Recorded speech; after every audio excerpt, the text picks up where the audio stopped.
Thank you, Madam Deputy Speaker, and thank you also to the previous Maiden speakers of Macclesfield and Great Yarmouth, who gave us very different views of their constituencies but were linked by their love for them. I'm standing here today to represent the people of Witney constituency, and I'm incredibly grateful for them for electing me to represent them, and I will do my best for them. I'm also incredibly grateful for the people who helped me get here. We had a fantastic team that worked extremely hard to do that, so thank you all. And I'm also extremely grateful for my very large family up there. I love you all too. Until this July, Witney voted Conservative for 102 years.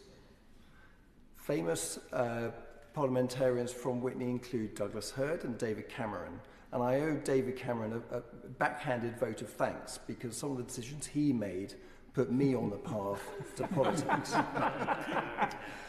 I also want to thank Robert Courts, who worked very hard for the constituency for the last 8 years, so thank you.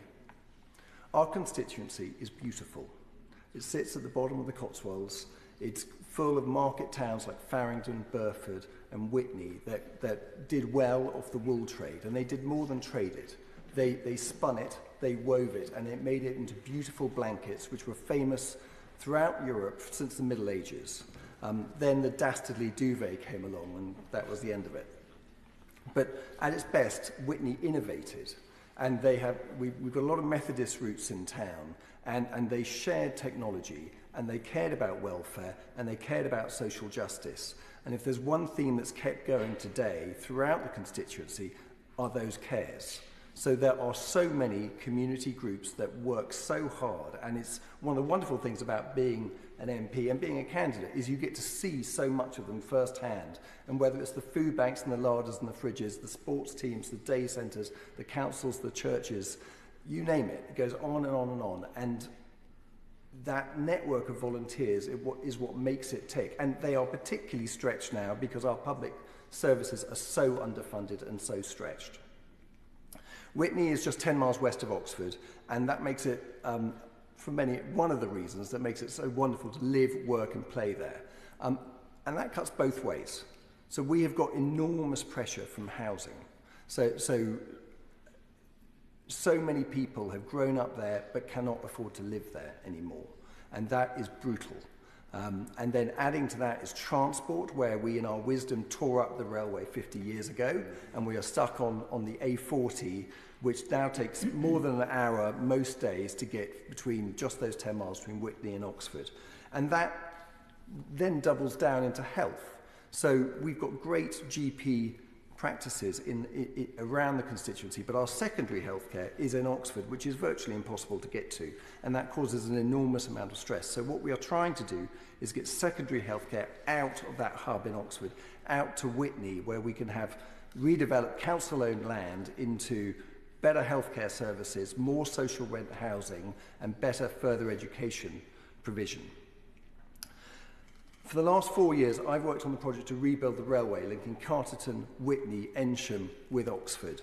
It's a huge project, but we have got an opportunity now, and one of the things that has made it harder and easier is our new government has just said West Oxford's got to take 62% more housing, and that by itself will be a disaster, and it's too high a number. But what we can do if we're clever is do what our Victorian forebears did, which is you can put your housing around your railway stations and use that to fund the railway, and that is what we are intent on doing, and that would get Witney to Oxford in just 16 minutes, so a cut in travel time of 70%. Now, our rivers were our original transport links, and they did very well for our blanket industry and our quarrying industries, but we have not returned the favour. So they are full of sewage, but we are very lucky to have one of the best advocacy groups in the country, WASP, otherwise known as Windrush Against Sewage Pollution, that have done a fabulous job of turning the light on Thames Water and really recognising how dire the situation is. And to give a measure of that, so Thames Water now has got £18 billion of debt, and it's got £1 billion of cash flow. It's in breach of its operating licences, but is allowed to operate by this government with impunity. The sooner that that company is put into special administration, the better.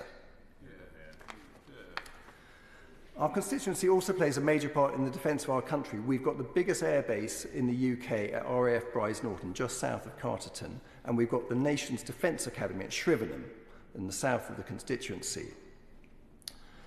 Since World War I, the women and men in my family have served our country. They fought for the Army, for the Navy, for the Air Force, for the Fleet Air Arm and the SAS. They've been awarded 1 MBE, 2 DSCs, 3 DSOs and a VC for their courage. One of the DSOs and one of the VCs was for saving lives rather than taking them. And that gives me a lot of respect for what the people in our forces, how they serve us. And at their best, that academy and that Air Force stands up for British values of democracy and human rights and rule of law.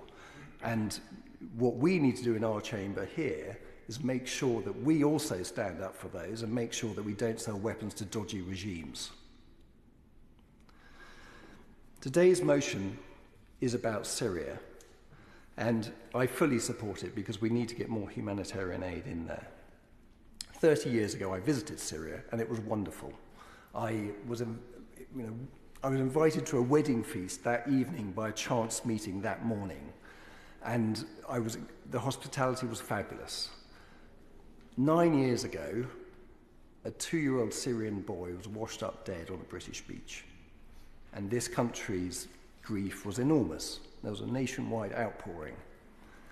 And almost by accident, my family ended up taking quite a few Syrian refugees, and they stayed with us for over a year, and we still stay in very close touch with them today. And that taught us how one of the key things a government can do is make it easy for its citizens to help these refugees come in and integrate into our country and our society. And that's something that we really have done not very well at all. The other thing that it really brought home to me is when a government fails its citizens, it can go very, very badly wrong. And I think in our country we are complacent about how unlikely things can, things won't happen, that won't go wrong. And another trigger that brought me into politics was Brexit. And I started a business when I was 25. I built it over 24 years with colleagues. It ended up being a global business, 9 offices around the world, 7 in Asia, 100 people. And that was through thick and thin, and by hanging in there and trusting people to get things done. But then when Brexit hit, and then beyond that, we were taking out of the single market and the customs union, my experience of business was like, holy cow, this is really bad news. This is disastrous for our economy. It's not going to sink us overnight because we've got a lot of things going for us, but it is a slow puncture. And you see that today in our flat GDP figures, you see it today in our flat investment figures, and you see it in our chronically underfunded public services. Now, I blame our past government for that, but I also look across the benches, and I'm shocked because what I see now is a new government defending those disastrous Tory policies of being outside the single market and being outside the customs union, and that is going to, I hear that we're pro-growth, but I'm like, how does that add up? I mean, it doesn't make any sense.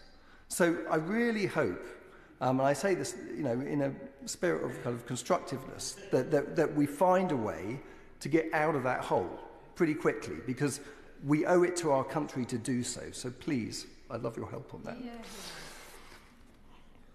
The people of the Witney constituency put me here, and they put me here to listen, and they put me here to learn, and anybody who's new in this chamber knows there's an enormous amount to learn. They put me here to speak up for them, but they also put me here to do things. And I've still got to figure out how to get things done here. But I look forward to working with people all around the House to do that. So, people of Witney, thank you again for voting me in to represent you. I will do my very best.